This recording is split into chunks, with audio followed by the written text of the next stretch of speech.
It wasn't until my husband died that I realized the woman I had slaved over for 8 years was actually his mother-in-law.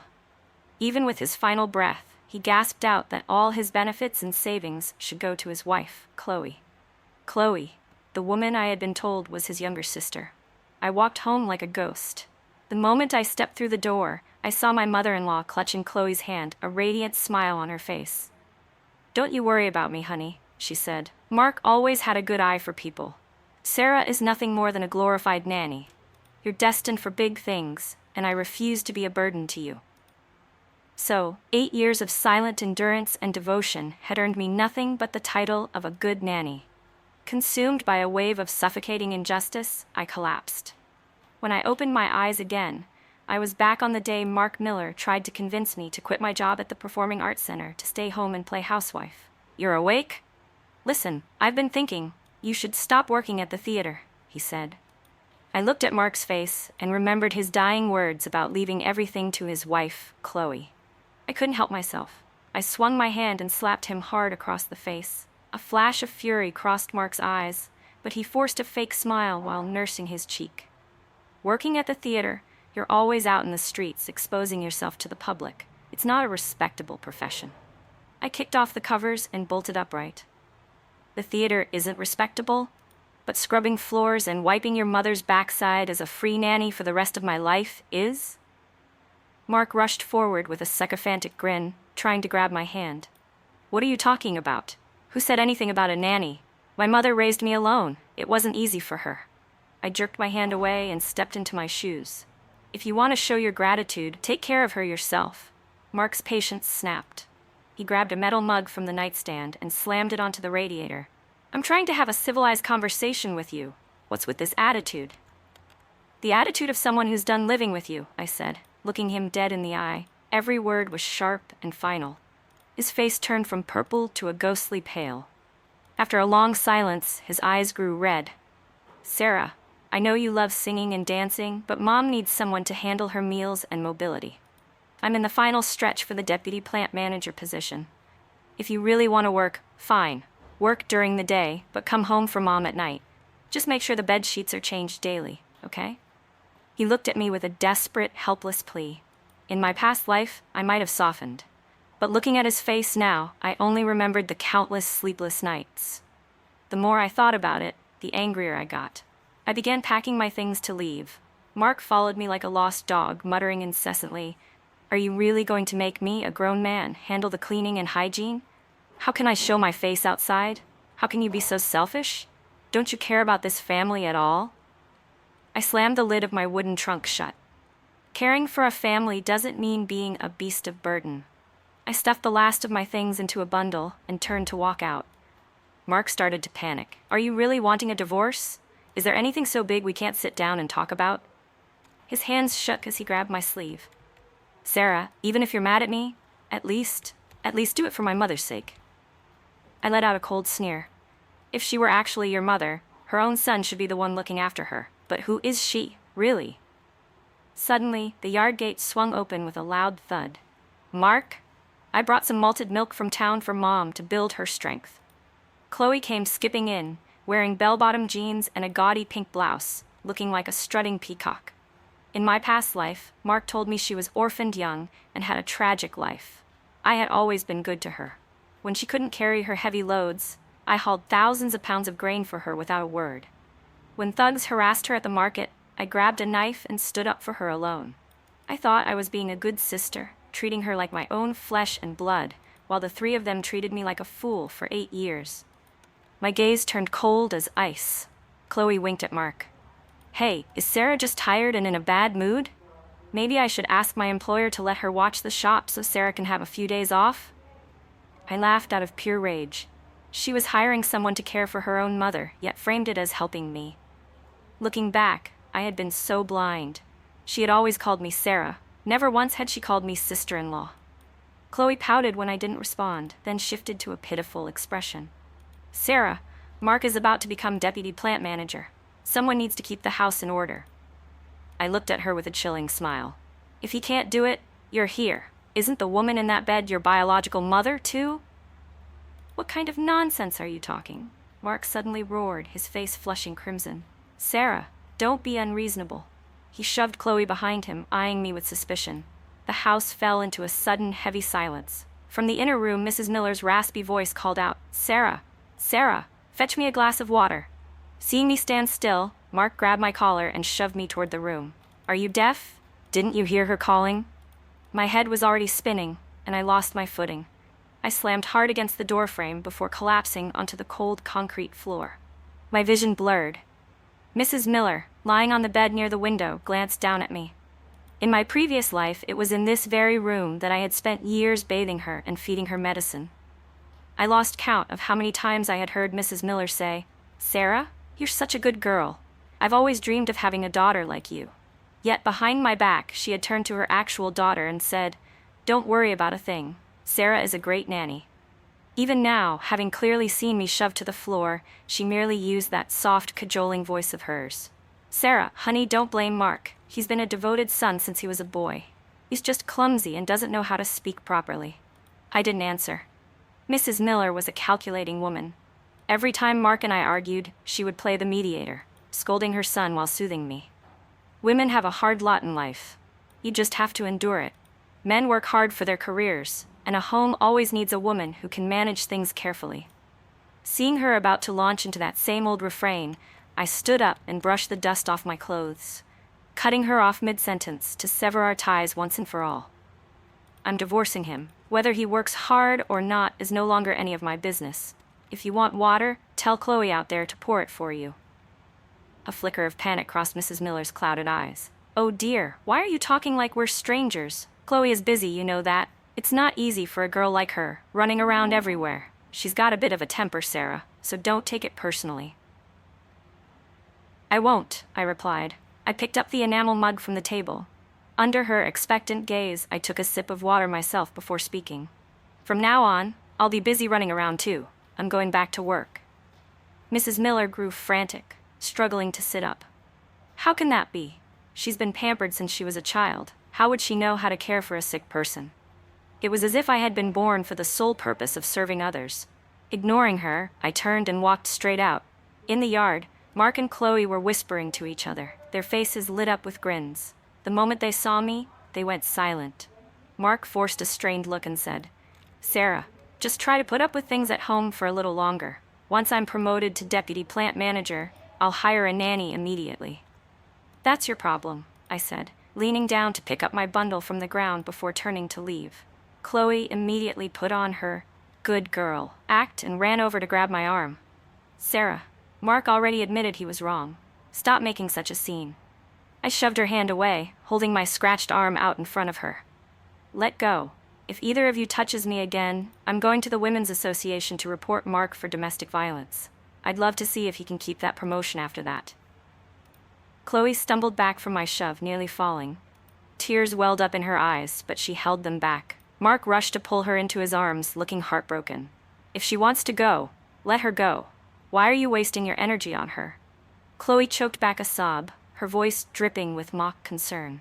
I'm just worried that if Sarah goes back to her parents' house, people will gossip. After all, she's been with you for so many years. Leaving her husband and mother-in-law just to go work, what kind of reputation will she have left? That single, manipulative sentence moved Mark to tears. Chloe, you're always thinking of others. He shot me a freezing glare. Sarah, let me tell you something. If you walk out that door today, don't you ever expect to come back.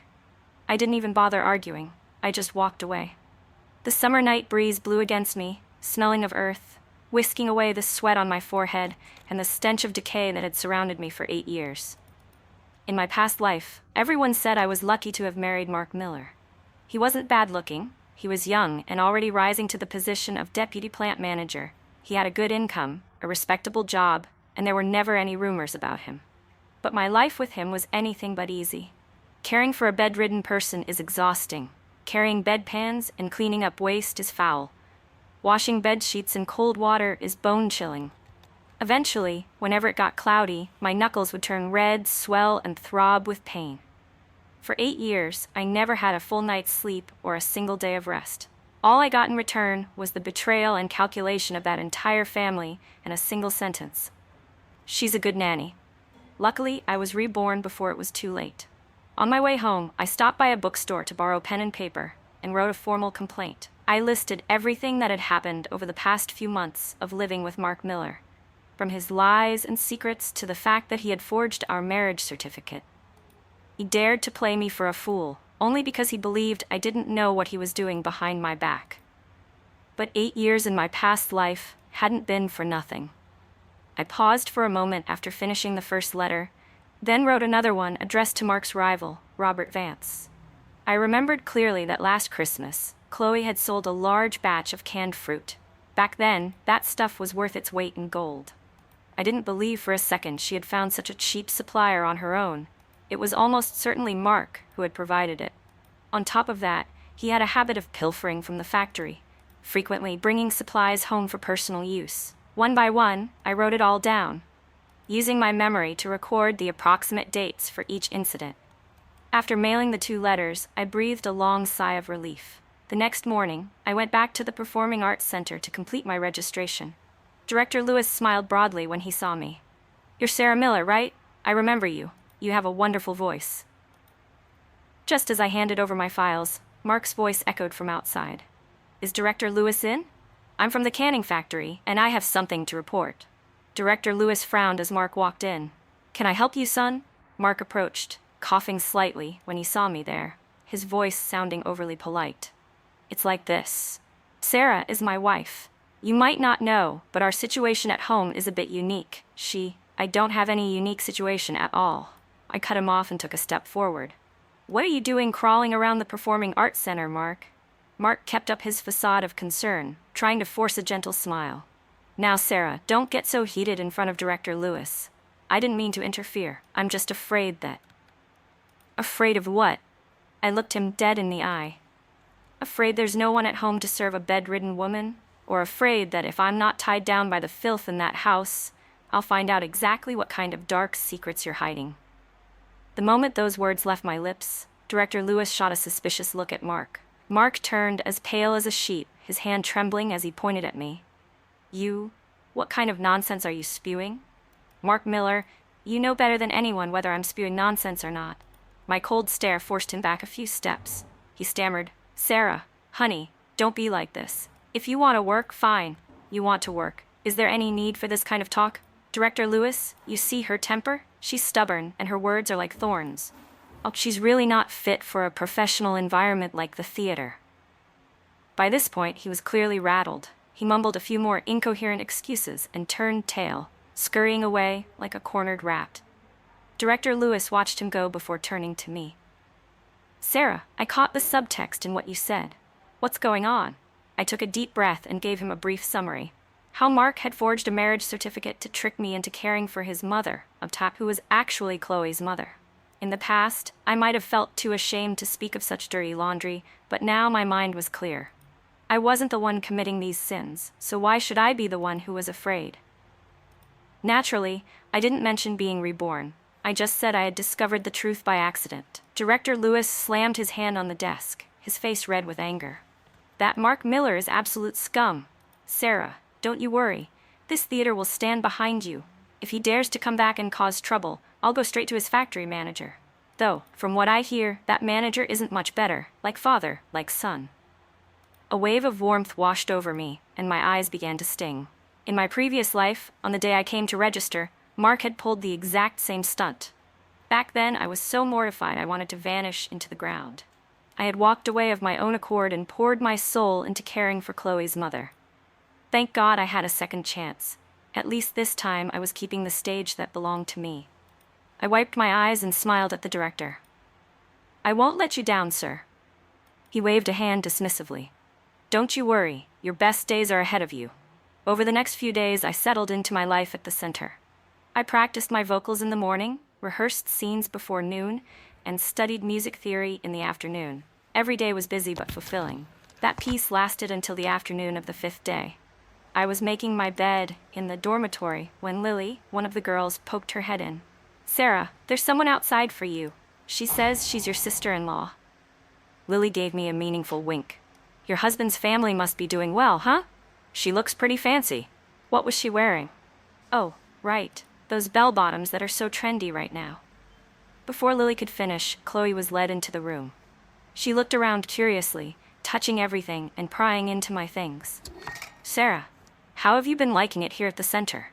Disgusted, I pulled her away from my roommate's belongings and dragged her out of the dorm. I dusted off my hands where I had touched her. If you have something to say it. I have rehearsal in a bit.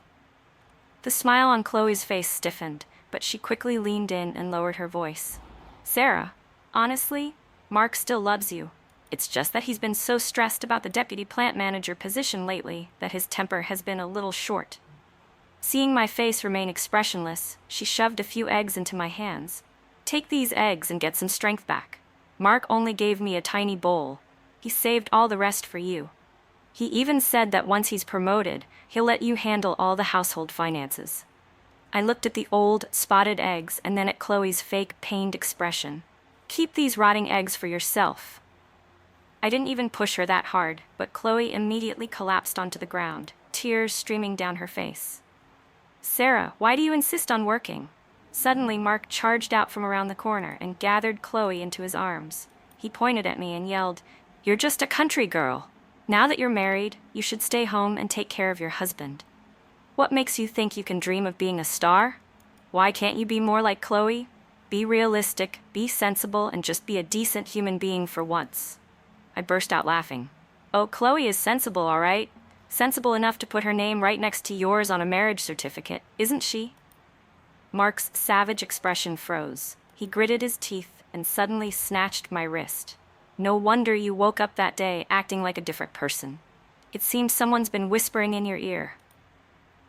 He began dragging me toward a small side alley, his grip so tight it felt like he was going to snap my arm. I struggled but couldn't break free, so I resorted to kicking and biting, screaming for help at the top of my lungs. But whenever a passerby stopped to ask what was wrong, Mark would instantly switch to a pitiful, heartbroken face. He'd cry out, Honey, please, I know I was wrong. From now on, I'll do all the laundry and change the sheets, okay? I was just so busy this time that I asked for your help. I feel terrible about it. He acted his heart out, with Chloe right behind him playing her part, dabbing at her eyes and choking back sobs. Sister Sarah, I'm begging you. I'll take care of Mom from now on. I won't let you suffer anymore. The people who had intended to help simply sighed and walked away. I even heard them muttering, Women these days. No respect for their elders, no sense of duty as a wife, just spoiled. Exactly. In the old days, she would have been given a good thrashing for that. Shh, keep it down, times have changed, no point bringing up the past. I kept struggling and screaming for help, but as soon as people heard it was a family matter, no one wanted to get involved. Just then, Lily happened to be walking by. I saw Lily's figure and screamed for help. She stared at me for a few seconds, then turned around and bolted out of sight. My hope flickered out, and my heart sank to the bottom of an abyss. Ultimately, Mark dragged me into the narrow alley. He shoved me against the wall, his hand tightening around my throat. Who told you about us? He hissed through gritted teeth. The mask was completely torn off now. His eyes were filled with raw malice. Only a few people know about Chloe and me. Where did you hear it? Tell me, and I'll let you go. What else did he tell you besides the marriage certificate? I began to realize something was wrong. If it were just the forged marriage license, he wouldn't be this panicked. Seeing that I remained silent, Mark squeezed my wrist even tighter. Think long and hard, Sarah. People die unexpected deaths all the time. It wouldn't be a surprise if it happened to you right now. His expression made it clear this wasn't an empty threat. My breath was cut off, and my face throbbed with pain. I couldn't utter a single word. Behind him, Chloe chimed in impatiently. What are you still talking to her for? Do you want her to hold our weaknesses against us? Listen to Mom. Take her back and lock her up for a few days. She'll talk eventually. I knew Mrs. Stat Miller's wolfish heart from my past life, but hearing it again made my blood run cold. Was I reborn just to die here again? I refused to accept that. Mark lost his patience. He gestured for Chloe to pick up a rock nearby. Chloe hesitated. Are we really gonna hit her that hard? What if we overdo it? Don't worry, I know how much force to use. Mark took the rock and weighed it in his hand. Sarah, don't blame me. It'll just be easier for me to carry you home if you're unconscious. As he spoke, he raised the rock and aimed it directly at my head. I was paralyzed with terror, unable to dodge in time. I felt a sharp, searing pain in my forehead, and my consciousness began to fade. Faintly, I heard Lily's scream. "Police! They're over here! Oh my God, Sarah! Help! Police! There's been a murder!" When I woke up, I was lying in a hospital bed. Lily and Director Lewis were both by my side, their eyes red.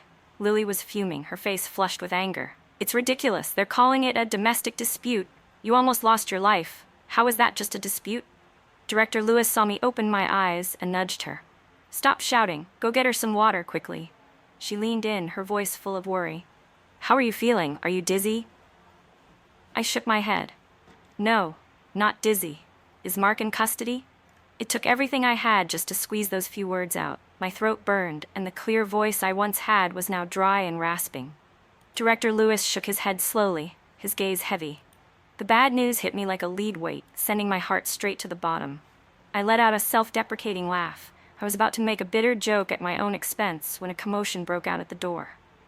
Lily's voice exploded in the hallway. "You thick-skinned jerks! Who would believe your brother and sister? Since when do siblings walk around holding hands?" Chloe's voice was just as loud. "Wow, Sarah's really hit the big time, hasn't she? She's even got her own little groupies now. Leaving an old mother at home, is this the kind of person the Performing Arts Center wants as a lead actress?" Director Lewis frowned and stood up to see what was happening. The moment the door cracked open, Chloe and Mark slipped through like eels. Chloe tossed a small metal tin onto me. "Mark isn't going to hold the police report against you. Now get out of this hospital. Mom wet the bed again, and don't you dare go back to the theater. Go home and take care of Mom like a good girl. If you dare step on that stage, I'll ruin every single show." I nudged the blanket, and the tin fell to the floor, the lid popping off. Inside sat a single, lonely, pathetic cracker. They expected to lure me home with one cracker? Mark's expression stiffened. He grimaced, trying to save face. Chloe probably grabbed the wrong one. He looked at Director Lewis and Lily, who were standing guard at the door like sentries, and sighed. "My career is at a critical stage right now, Sarah. Come home with me first. As for your job, we can discuss it later, okay?" I closed my eyes, enduring the pain as I spoke. "Chloe's mother is your mother-in-law. No matter how you spin it, it's not my turn to take care of her." Chloe's voice immediately hit a high pitch as she pointed a finger in my face. "What do you mean it's not your turn? You lived with Mark for all those years. His mother is your mother. Isn't she your mother-in-law?" As she spoke, she lunged forward and grabbed my arm, trying to yank me out of bed.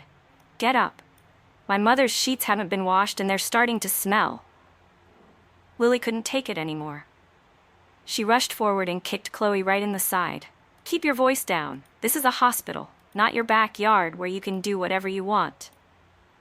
Chloe was set rolling onto the floor. She sat there and began wailing. "Sarah Miller, you shameless woman! You slept with Mark and now you won't even do a little housework? I thought you were a decent, sensible person. If I'd known, I never would have let you through our front door." I narrowed my eyes and curled my lip. "Is your precious Mark really worth that much? If the two of you hadn't set a trap together, I never would have stepped foot in that house that reeks of urine." Mark took a step forward, his fists clenched. "Sarah, watch your mouth. You can't just go around saying things like that. Words shouldn't be spoken recklessly, and deeds shouldn't be done recklessly, especially the crime of forgery. That is absolutely unforgivable." A woman's voice rang out, sharp and direct. Director Lewis suddenly burst out laughing. "What on earth are you doing here?" Mark spun around, his eyes bulging with terror. "Vicky? Vicky Vance? What are you doing here?" Vicky Vance strode into the hospital room and placed a basket of fruit on my bedside table, her face beaming. "We're here to take out the trash. Mark Miller, you forged a marriage certificate, you forged the factory seal, and you assaulted a woman." Mark panicked. "What kind of nonsense is that? You can't just go around slandering people like that." "Whether it's slander or not depends on the evidence," the factory manager said, standing in the doorway with a voice as cold as ice. "Miss Vance has provided me with a full file of evidence. You used a counterfeit seal to approve the release of hundreds of tons of canned goods from the factory. This is embezzlement of public property. Mark, you've truly disappointed me." Mark Miller and Vicky Vance had been rivals for the deputy plant manager position for years. The factory manager had always been biased toward Mark, constantly preaching that no matter how capable a woman was, she'd eventually have to go home to raise kids and serve her mother-in-law. But today's reality was a stinging slap to the manager's face. Seeing Mark being handcuffed, Chloe went into a frenzy. You can't arrest my brother." Mark's tears hadn't even begun to fall when Chloe's next words nailed him to the spot. "If he goes to jail, what's my mother going to do? The bed sheets at home haven't even been washed yet." Everyone in the room froze. Lily, after holding it in for as long as she could, finally snorted with laughter. "So, the whole reason for the fake marriage and cheating Sarah out of her identity as a wife was just so you'd have someone to take over your chores?" Chloe stiffened her neck. "So what? Is it a crime to be a devoted daughter? Besides, Sarah already went through a wedding ceremony with Mark. She should be taking care of the elderly in his place. If you don't do it, Sarah, I'll report you." The factory manager frowned, scanning the room before his eyes settled on me. "Well, Vicky, when you get down to it, being devoted to one's elders is a traditional virtue. There isn't a single tradition that teaches a person to be devoted to someone else's mother-in-law," I replied hoarsely, my voice dripping with sarcasm. "If the manager truly cherishes the elderly so much, why don't you take Mark's paralyzed mother-in-law home and look after her yourself?" Vicky Vance didn't miss the chance to add fuel to the fire. "I think that's a great idea. Our manager is a man of high standing and great reputation. Besides, he's nearing retirement. Caring for an old lady should be easy as pie for him. Plus, the manager is always teaching us that women must have family spirit and be devoted to the elderly. Why not lead by example this time?"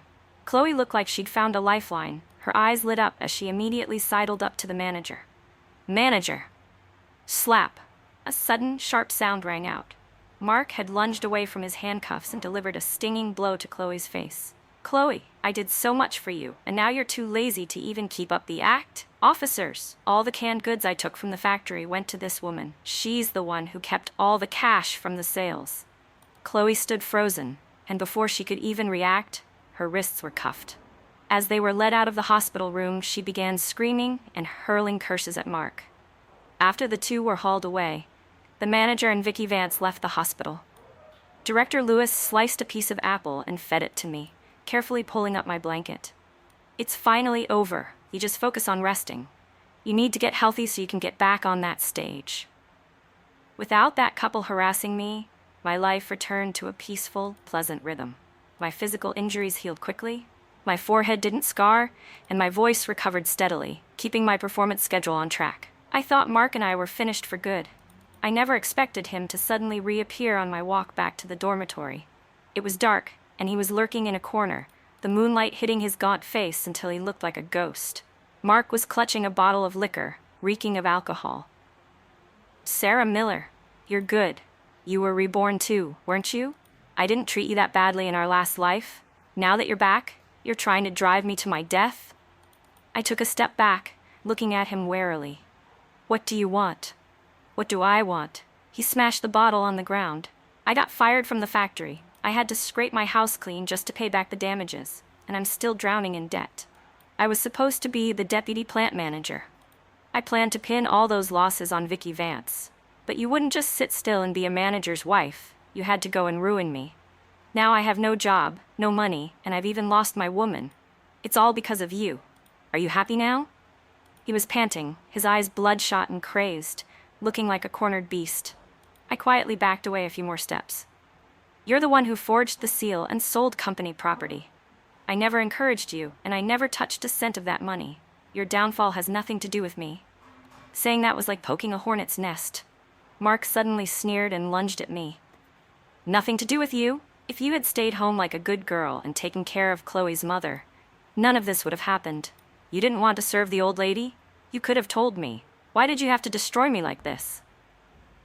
He swung his arm, trying to grab me by the hair. "You think you're going to leave me and live a happy life on your own? Dream on. If I don't get to live in peace, neither do you." I had learned my lesson from last time. The moment he moved, I immediately turned and bolted toward the dormitory, screaming at the top of my lungs, "Help! There's a thief in the compound! Help! Somebody help! He's trying to kill me!" My voice ripped through the air, and a swarm of my male colleagues from the theater came charging out. A crowd of men, armed with sticks and clubs, fixed their eyes on Mark like tigers stalking their prey. He glanced around at the surrounding circle, suddenly took a step back, and collapsed onto the ground, sobbing with his head in his hands. My coworkers exchanged glances before surrounding me and escorting me back toward the dormitory, while a few of the sturdier men grabbed Mark and threw him out past the theater gates. The news of my situation spread like wildfire. On my way to the cafeteria, every few steps someone would run up and ask, "I heard that scumbag came looking for you again? Good Lord, why hasn't karma struck that man down yet? And what happened to that other woman's mother?" I didn't actually know what had become of Mrs. Miller, but Chloe and Mark were truly a match made in hell.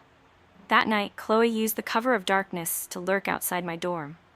While Mark had reeked of booze, she smelled of pure filth. Her hair was a matted mess, and she had lost every bit of that trendy modern look she used to pride herself on. The moment we crossed paths, she pointed a finger in my face and started screaming. "Sarah Miller, you cruel woman. If it weren't for you, my mother wouldn't be neglected. She wouldn't have bed sores from being bedridden. Mark could still be helping me out." I looked at her coldly. "She's your biological mother, yet you're still expecting someone else to take care of her? What exactly was I supposed to do?" Chloe suddenly burst into tears. "My father died early and left me nothing but a mountain of debt. He didn't leave a single thing worth having. My mother got paralyzed right after she finished raising me. If I don't find ways to make money, what am I supposed to do? Am I supposed to wait for Mark to support me? How much money does he even have?" She sobbed as if her heart were being ripped out, acting as though she were weighed down by infinite hardships that forced her into this position. But I didn't feel a single spark of sympathy. I just stood there and listened to her wail until she finally said, "I didn't actually mistreat you. Everyone knew Sarah was Mark's wife. I even let you have the wedding ceremony. Do you really think I was trying to steal him from you? No. He was supposed to marry me. Back when he didn't even have enough to eat, I went hungry to share my rations with him. He told me himself he would repay that debt. Besides, you had the legal status, and being the wife of a deputy plant manager is a good life, isn't it?" I thought about it. I figured once I made enough money, I'd make it up to you. I was going to tell you the truth and give you a lump sum as compensation. She sobbed as if she were speaking from the bottom of her heart. I let out a long sigh. "Don't lie to yourself. You never would have done that." Chloe froze. "What? You would never have made it up to me. You would have just exploited me more and more, because you saw me as easy to use, because you always had another reason to be busy, because once you realized I was a pushover, you would have just kept pushing forever." I paused, looking at her bewildered face, and suddenly lost all interest in continuing. There was no point in bringing up the past life. She wouldn't believe it anyway. Even though Mark had been reborn too, he clearly hadn't told her a thing.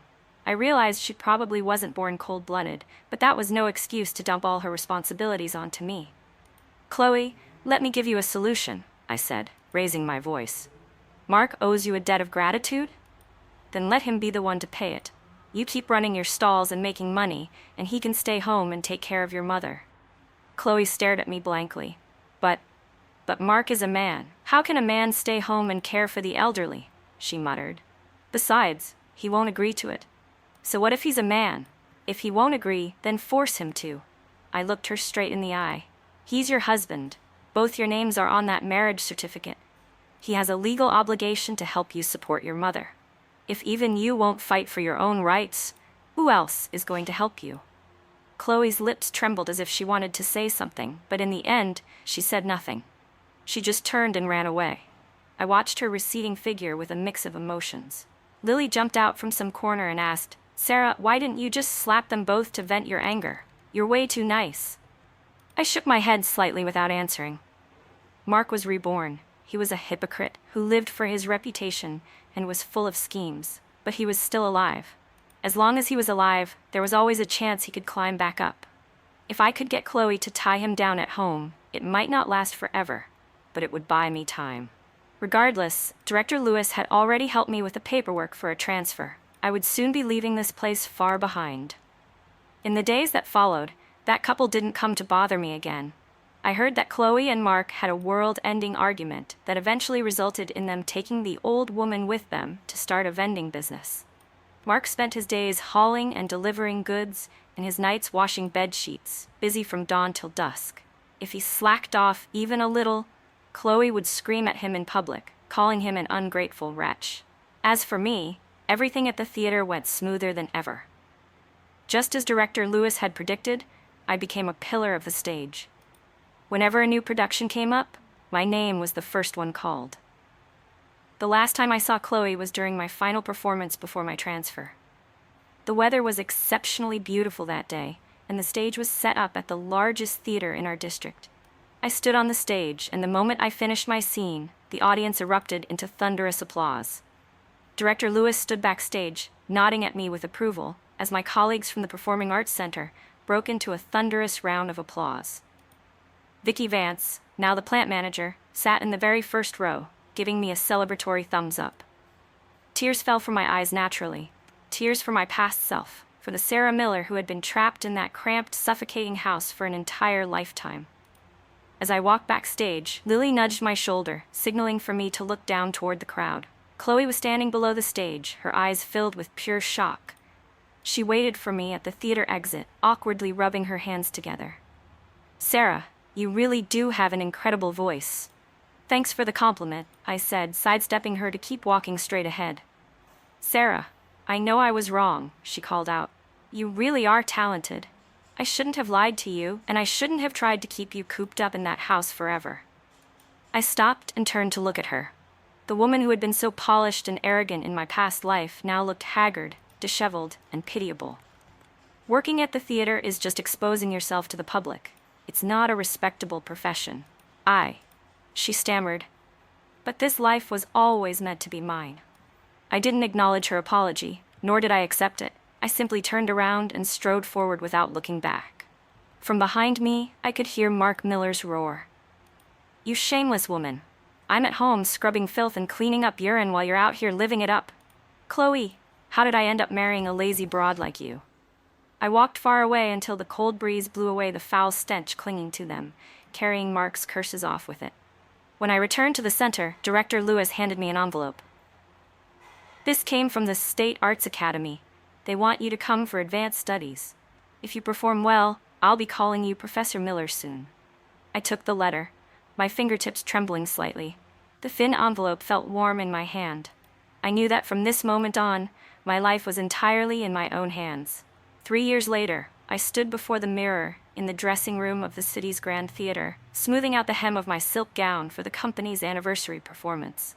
The face in the reflection was radiant, my eyes bright with purpose, a world away from the haggard woman of my past life who spent her days smelling of bitter herbs and antiseptic. Lily burst into the room, excitedly handing me a local newspaper. "Sarah, look, news about the golden couple of the old district." I glanced down.